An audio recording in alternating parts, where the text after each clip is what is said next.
যে এত বড় আন্দোলন, এত বড় জোট, গোটা বাংলাদেশ আজ ঐক্যবদ্ধ। এই ঐক্যবদ্ধ বাংলাদেশের প্রধানমন্ত্রীকে এটা নিয়ে তোমাদের প্রশ্ন করতে উতলা হয়ে দেখতে হয়। আমাদের এই জোটের মধ্যে সর্ববৃহৎ দল একটি আছে না নাই? বলেন আছে না নাই? সেই দলের একজন আমির আছেন না নাই? কাজেই এই জাতীয় ধূম্রজাল সৃষ্টি করে, বিভ্রান্তি তৈরি করে ঐক্যবদ্ধ বাংলাদেশকে আর বিপদগামী করতে পারবে না। আমরা বলতে চাই, 10 দলীয় যে ঐক্য গঠিত হয়েছে, কোন একক নেতার নেতৃত্ব প্রতিষ্ঠার জন্য নয়। 10 দলীয় ঐক্য গঠিত হয়েছে কোন শুধুমাত্র একটি দলের স্বার্থ উদ্ধার করবার জন্য নয়। 10 দলীয় ঐক্য গঠিত হয়েছে 10টি দলের ভাগ্য গড়বার জন্য নয়। 10 দলীয় ঐক্য গঠিত হয়েছে বাংলার মানুষের ভাগ্য গড়বার জন্য। 10 দলীয় ঐক্য নির্বাচন করছে নিজের দলকে প্রতিষ্ঠা করবার জন্য নয়। 10 দলীয় ঐক্য নির্বাচন করছে বাংলার মানুষের ভাগ্য পরিবর্তন করবার জন্য। বাংলাদেশে আর সেই ফ্যাসিবাদের রাজনীতি কোনোদিন ফিরে আসবে না ইনশাআল্লাহ। বাংলাদেশের মানুষ মেহনতি মানুষ, বাংলাদেশের মানুষ পরিশ্রমী মানুষ। আমি লক্ষ্য করে দেখেছি, প্রতিটি সেক্টরে, প্রতিটি ক্ষেত্রে আমার দেশের মানুষ তারা পরিশ্রম করে, হাড় ভাঙ্গা খাটুনি খাটে, মাথার ঘাম পায়ে ফেলে দেশের জন্য, জনগণের জন্য তারা তিল তিল করে সম্পদ উপার্জন করে।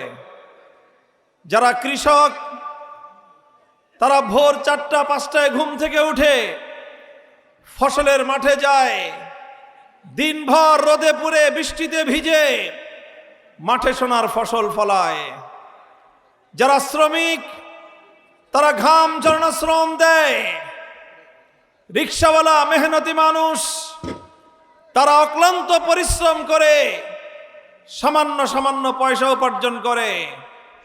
বাংলাদেশ থেকে প্রবাসে যাওয়া আমাদের রেমিটেন্স যোদ্ধারা 8 ঘন্টার বদলে 10 ঘন্টা, 12 ঘন্টা, 16 ঘন্টা পর্যন্ত তারা পরিশ্রম করে।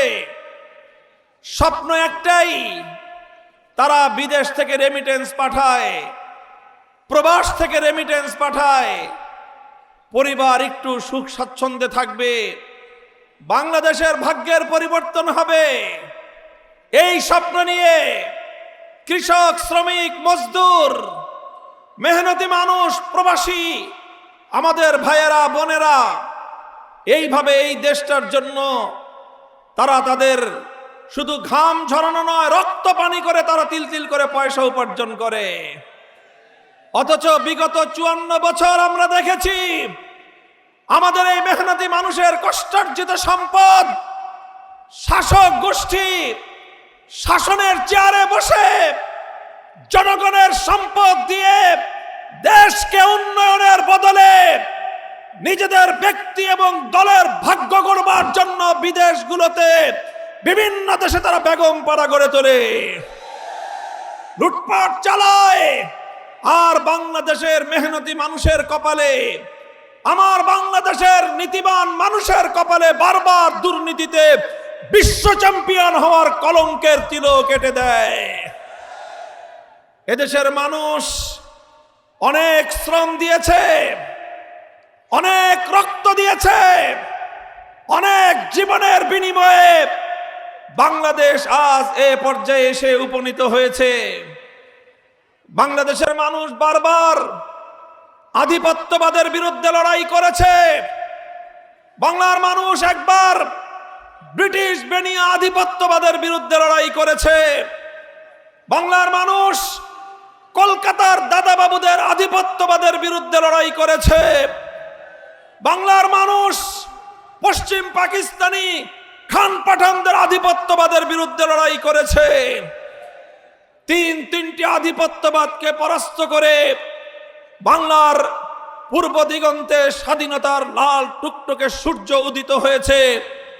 এরপরে দেশের মানুষ সেই লাল সূর্যকে বুকের রক্ত দিয়ে সবুজ পতাকার মধ্যখানে বৃত্ত আকারে বন্দী করে লাল সবুজের পতাকা নিয়ে বিশ্ব দরবারে মাথা তুলে দাঁড়াবার জন্য চেষ্টা করেছে।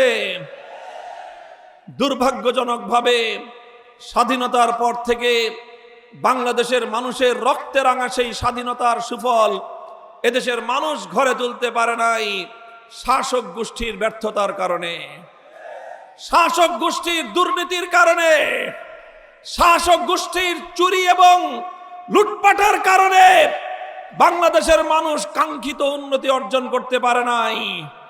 আমাদের বাংলাদেশ এখনো পর্যন্ত সেই পর্যায়ে উপনীত হতে পারে নাই। আমাদেরকে শুধুমাত্র কথার ফুলঝুরি শোনানো হয়েছে, আমাদেরকে শুধুমাত্র উন্নয়নের রোল মডেলের গাল গল্প শোনানো হয়েছে। এই সকল গাল গল্প শুনিয়ে শুনিয়ে 30 লক্ষ কোটি টাকা বাংলাদেশ থেকে পাচার করা হয়েছে।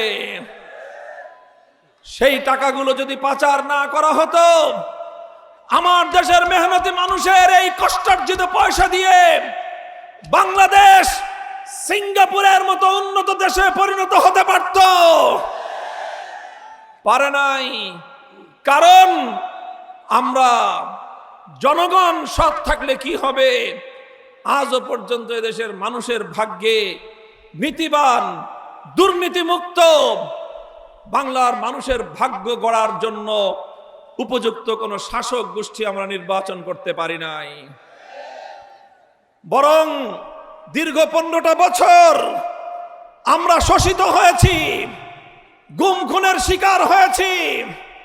আলেম ওলামা সহ এদেশের ইসলামী নেতৃত্বকে ধরে ধরে ফাঁসির কাস্টে ঝুলানো হয়েছে, এদেশের মায়ের বুক খালি করা হয়েছে, এদেশের যুবকদেরকে গুম করে করে বাংলার মাটিকে শ্মশানে পরিণত করা হয়েছে। যখন নির্যাতনে এদেশের মানুষের পিঠ দেয়ালে ঠেকে গেল, এদেশের মানুষ যখন পিঠ দেয়ালে ঠেকে গেল, সর্ববৃহৎ রাজনৈতিক দলের কাছ থেকে আমরা বারবার হতাশ হলাম। ঈদের পরে নির্বাচন, ঈদের পরে আন্দোলন হবে, ঈদের পরে আন্দোলন হবে। ঈদ আর আসলো না। বৃহৎ রাজনৈতিক দলগুলোর পক্ষ থেকে এদেশের মানুষ আর কোনো স্বৈরতন্ত্রের বিরুদ্ধে লড়াকু কোনো আন্দোলনও দেখতে পেল না। শেষ পর্যন্ত শিক্ষাঙ্গনগুলো থেকে আমার ছাত্র জনতা বেরিয়ে আসলো, স্কুল থেকে আমার সন্তানেরা বেরিয়ে আসলো, কলেজ থেকে আমাদের ভাইয়েরা বেরিয়ে আসলো, আলিয়া মাদ্রাসা কওমি মাদ্রাসা থেকে আমাদের সোনার সন্তানরা রাজপথে নেমে আসলো। প্রতিটি বিশ্ববিদ্যালয় আন্দোলনের দাবানলে পরিণত হলো। ছাত্র জনতা হাজার হাজার বুকের তাজা রক্ত দিয়ে বাংলার মাটিকে পুত পবিত্র করলো। এইভাবে ছাত্রদের নেতৃত্বে এক অভূতপূর্ব বিপ্লবের মধ্য দিয়ে বাংলাদেশ ফ্যাসিবাদ মুক্ত হলো। তখন তো কেউ প্রশ্ন করে নাই এত বড় আন্দোলন হচ্ছে, এর প্রধান নেতাকে। এখন তোমরা প্রশ্ন করো যে এত বড় আন্দোলন, এত বড় জোট, গোটা বাংলাদেশ আজ ঐক্যবদ্ধ। এই ঐক্যবদ্ধ বাংলাদেশের প্রধানমন্ত্রীকে এটা নিয়ে তোমাদের প্রশ্ন করতে উতলা হয়ে দেখতে হয়। আমাদের এই জোটের মধ্যে সর্ববৃহৎ দল একটি আছে না নাই? বলেন আছে না নাই? সেই দলের একজন আমির আছেন না নাই? কাজেই এই জাতীয় ধূম্রজাল সৃষ্টি করে, বিভ্রান্তি তৈরি করে ঐক্যবদ্ধ বাংলাদেশকে আর বিপদগামী করতে পারবে না। আমরা বলতে চাই 10 দলীয় যে ঐক্য গঠিত হয়েছে, কোন একক নেতার নেতৃত্ব প্রতিষ্ঠার জন্য নয়। 10 দলীয় ঐক্য গঠিত হয়েছে কোন শুধুমাত্র একটি দলের স্বার্থ উদ্ধার করবার জন্য নয়। 10 দলীয় ঐক্য গঠিত হয়েছে 10টি দলের ভাগ্য গড়বার জন্য নয়। 10 দলীয় ঐক্য গঠিত হয়েছে বাংলার মানুষের ভাগ্য গড়বার জন্য। 10 দলীয় ঐক্য নির্বাচন করছে নিজের দলকে প্রতিষ্ঠা করবার জন্য নয়, 10 দলীয় ঐক্য নির্বাচন করছে বাংলার মানুষের ভাগ্য পরিবর্তন করবার জন্য। তাই আমরা বলতে চাই, আমাদের 10 দলের পক্ষ থেকে যেখানে যাকে প্রার্থী করা হয়েছে সে কোনো একক দলের প্রার্থী নয়, এমনকি সে শুধু 10 দলের প্রার্থী নয়, সে নিপীড়িত বাংলার জনগণের, আপামর জনগণের মনোনীত প্রার্থী। ডক্টর শফিকুল ইসলাম মাসুদ একটি অপার সম্ভাবনাময় মেধাবী মুখ। সে শুধু বাউফলের কৃতি সন্তান নয়, সে শুধু পটুয়াখালীর সন্তান নয়, সে আগামী বাংলাদেশের অন্যতম এক উজ্জ্বল নক্ষত্র। ইনশাআল্লাহ আগামীর বাংলাদেশের বিনির্মাণ, আগামীর মেধাবী বাংলাদেশ, সম্ভাবনাময় বাংলাদেশ তৈরির জন্য যেই মেধাবী নেতৃত্বের প্রয়োজন, তার অন্যতম প্রধান মুখ হবে ডক্টর শফিকুল ইসলাম মাসুদ। ইনশাআল্লাহ আমি দোয়া করি, আশীর্বাদ জানাই বাংলাদেশের আলেম সমাজের পক্ষ থেকে ডক্টর শফিকুল ইসলাম মাসুদকে আমি আশীর্বাদ এবং দোয়া করি। ইনশাআল্লাহ যেই বাংলাদেশ গড়বার জন্য আমরা হাতে হাত রেখেছি, সে বাংলাদেশ গড়বার জন্য সে আমাদের অন্যতম হিরণময় হাতিয়ার হিসেবে কাজ করবে। আমি ডক্টর শফিকুল ইসলাম মাসুদের হাতে ন্যায়ের প্রতীক, ইনসাফের প্রতীক দাড়িপাল্লা তুলে দিয়ে এদেশের আলেম সমাজের পক্ষ থেকে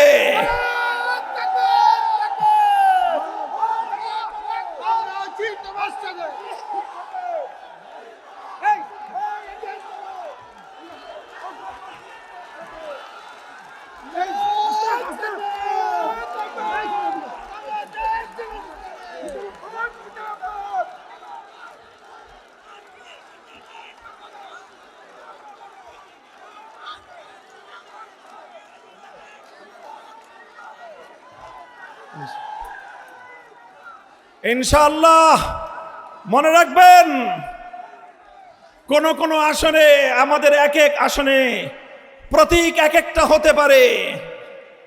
আমরা 10টি দল, আমাদের দলীয় নাম ভিন্ন হতে পারে, কিন্তু আজকে বাংলাদেশকে নতুন ভাবে তৈরির জন্য পরিবর্তনের যেই ধারা জুলাই বিপ্লবের মাধ্যমে সূচিত হয়েছে, জুলাই বিপ্লবের মাধ্যমে সূচিত সংস্কার এবং সেই পরিবর্তনের ধারাকে সফলতার দ্বার প্রান্তে উপনীত করার জন্য আগামী 12ই ফেব্রুয়ারির ত্রয়োদশ জাতীয় সংসদ নির্বাচনে 10 দলীয় ঐক্যের প্রার্থীদেরকে নির্বাচিত করতে হবে, ভোট দিতে হবে এবং তাদের গলায় বিজয়ের মালা তুলে দিতে হবে ইনশাআল্লাহ।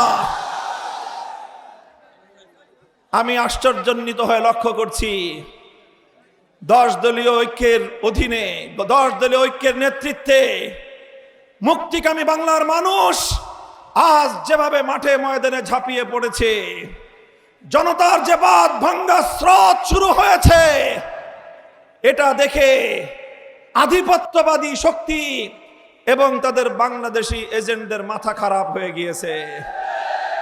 যারা মনে করেছিল যে আবার নতুন কোন দালাল অথবা দোসর সৃষ্টি করে বাংলাদেশটাকে ভিন দেশিরা লুটে পুটে খাবে, লক্ষ্য করে শুনুন, ভিন দেশি শক্তি, বিদেশি আধিপত্যবাদী শক্তি যুগের পর যুগ, বছরের পর বছর বাংলার মানুষের মাথার উপর তাদের দোসর এবং সেবাদাসদেরকে বসিয়ে বাংলাদেশ থেকে তারা রক্ত চুষে খেয়েছে, লুটে পুটে খেয়েছে। এক দোসরের দিন শেষ হলে নতুন আর এক দোসরকে বসানোর জন্য তারা পায়তারা চালিয়েছে। এবার বাংলার মানুষ ঐক্যবদ্ধ হয়েছে, আর কোন দোসরের চেহারা তারা দেখতে চায় না। বাংলার মানুষ এবার নিজেদের ভাগ্য নিজেরাই করতে চায়। তাই তারা দিশেহারা হয়ে পড়েছে, যা তা বলা শুরু করেছে। এটা প্রমাণ করে যে তারা তাদের পরাজয়ের পূর্ণ আভাস দেখতে পাচ্ছে। আমরা পরিষ্কার ভাষায় বলি, ইনসাফের যে বাংলাদেশ গড়বার জন্যে শরীফ ওসমান হাদিরা শাহাদাত বরণ করেছে, আমাদের ভাইয়েরা যে ইনসাফের জন্য রক্ত দিয়েছে, ব্যালট বিপ্লবের মাধ্যমে ইনসাফের বাংলাদেশ আমরা গড়েই ছাড়বো ইনশাআল্লাহ। আমরা যদি ব্যালট বিপ্লবের মাধ্যমে ইনসাফের বাংলাদেশ গড়তে না পারি, জুলাই বিপ্লব সার্থক হবে না। এবারের নির্বাচন একদিকে সংসদ নির্বাচন, আরেকদিকে জুলাই সনদ বাস্তবায়নের গণভোটের নির্বাচন। মনে রাখবেন, সংসদ নির্বাচন 5 বছর পর পর আসে, কিন্তু এমন সনদ বাস্তবায়নের এই নির্বাচন গণভোট, এটা কিন্তু অর্ধ শতাব্দীতে একবারের বেশি আসে না। তাই গণভোটে জুলাই সনদকে আইনি ভিত্তি কার্যকর করার মধ্য দিয়ে ফ্যাসিবাদের দুয়ার চিরতরে বন্ধ করতে হবে। যারা ফ্যাসিবাদী বন্দোবস্ত ধ্বংস করতে চায় না, বরং আবার ফ্যাসিবাদকে ফিরিয়ে আনতে চায়, তারা আজকে দ্বিধান্বিত, তারা আজকে দ্বিধাগ্রস্ত। তারা দিনের আলোতে বলে গণভোটে হ্যাঁ বাক্সে সিল মারবা, রাতের অন্ধকারে আবার বলে না বাক্সে সিল মারবা।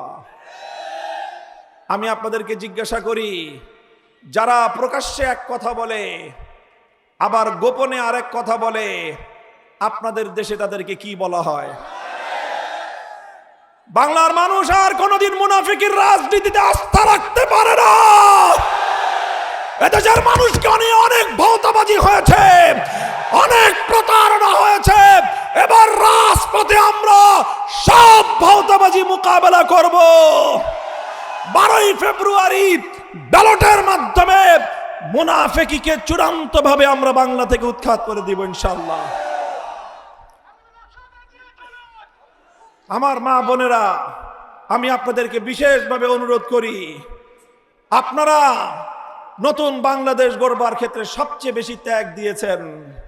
আপনাদের কলিজার টুকরা সন্তানগুলোকে আমাদের মায়েরা জুলাই যুদ্ধের সময় আপনারা যুদ্ধের রণাঙ্গনে পাঠিয়ে দিয়েছেন।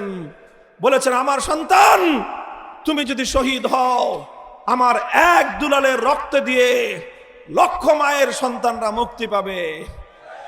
বাংলার সেই বীরাঙ্গনা মা জাতিকে আমি সালাম জানাই। আপনারা আগামীর বাংলাদেশ গড়বার জন্য, আপনাদের সন্তানদের রক্তকে সার্থক করবার জন্য ঘরে ঘরে যাবেন, মানুষকে বলবেন, বাংলাদেশের মানুষ, আলেম সমাজ, এদেশের ধর্মপ্রাণ মানুষ, এদেশের জুলাই বিপ্লবীরা, দেশপ্রেমিক শক্তি সকলে আজ ঐক্যবদ্ধ হয়েছে।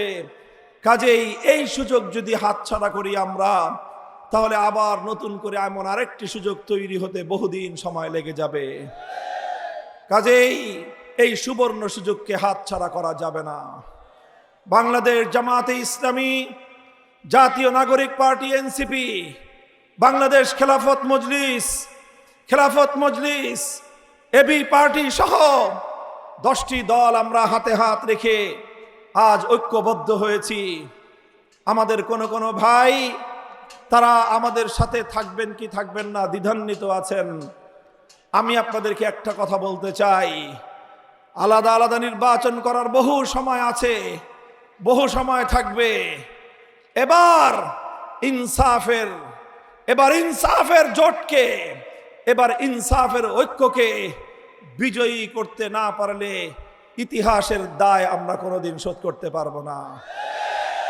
দল মতের ঊর্ধ্বে উঠে ডক্টর শফিকুল ইসলাম মাসুদ একজন সজ্জন মানুষ, জনদরদী মানুষ, তুমুল জনপ্রিয় ছাত্র নেতা, আগামীর বাংলাদেশের অন্যতম মেধাবী মুখ। এদেশের আলেমদের প্রতি তার অসাধারণ শ্রদ্ধা এবং ভালোবাসা, বিনয়ী একজন মানুষ। এইরকম একজন মানুষ যদি বাউফল থেকে নির্বাচিত না হয়, বাউফল মানুষের জন্য এটা হবে দুর্ভাগ্যের বিষয়। তাই আমি সকল আলেম ওলামাদেরকে, ইমাম সাহেবানদেরকে, সকল ধর্মপ্রাণ মানুষকে, ধর্ম বর্ণ নির্বিশেষে, হিন্দু বৌদ্ধ খ্রিস্টান সকলকেই আমি আমার উদাত্ত আহ্বান জানাবো, আপনারা সকলেই ঐক্যবদ্ধ হয়ে ডক্টর শফিকুল ইসলাম মাসুদকে নির্বাচিত করবেন। ইনশাআল্লাহ আমি আপনাদেরকে কথা দিচ্ছি, আমরা ইনসাফের উন্নত সমৃদ্ধ বাউফল উপহার দেব ইনশাআল্লাহ। ইনশাআল্লাহ থাকবেন তো? 10 দলীয় ঐক্য জিন্দাবাদ, বাংলাদেশ খেলাফত মজলিস জিন্দাবাদ, বীর বাংলাদেশ জিন্দাবাদ, ইনকিলাব ইনকিলাব জিন্দাবাদ জিন্দাবাদ। আসসালামু আলাইকুম ওয়া রাহমাতুল্লাহ।